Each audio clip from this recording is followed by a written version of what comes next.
आशा की किरण। માંગરોળની ધરતી પર ભગવાન સ્વામિનારાયણ પધારેલા અને સામયું નીકળેલું.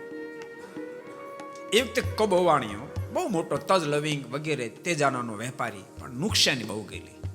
એને કારણે પાગલ થઈ ગયો. તમને ખબર ને, સંપત્તિ આવે તો પાગલ કરી દે, જાય તો પાગલ કરી દે. પાગલ થઈ ગયેલો. પછી ત્રાજવામાં છાણ લઈ, કાદવ લઈ અને ઊભી બજાર નીકળે, બૂમો મારતો જાય. કોઈ તજ લો, કોઈ લવિંગ લો, કોઈ ઇલાયચી લો. સુરા ખાચર જઈ ગયા. મારે કે મારે પેલો કબો ગાંડો. ભગવાન સ્વામિનારાયણ કોઈ ઉત્તર ના આપ્યો. બીજી વાર કીધું મારે પેલો કબો ગાંડો, તોય જવાબ ન આપ્યો. ત્રીજી વાર કીધું મારે પેલો કબો ગાંડો. અને ત્યારે ભગવાન સ્વામિનારાયણના મુખમાંથી શબ્દ નીકળ્યા, દરબાર તમને તો એક જ કબો ગાંડો દેખાય છે. શબ્દ સાંભળજો, દરબાર તમને તો એક જ કબો ગાંડો દેખાય છે. અમને તો દુનિયામાં ઠેર ઠેર કબા ગાંડા જ દેખાય. જેટલા ભગવાન નથી બચતા બધા જ કબા ગાંડા, બધા જ કબા ગાંડા છે. ભલે કદાચ એક ભાષા, બે ભાષા, 5 ભાષા, 25 ભાષા એને આવડતી હોય, પણ ભગવાન ભજવા રૂપી ભાષા જેને ના આવડી, એની બધી જ भाषा फेल है।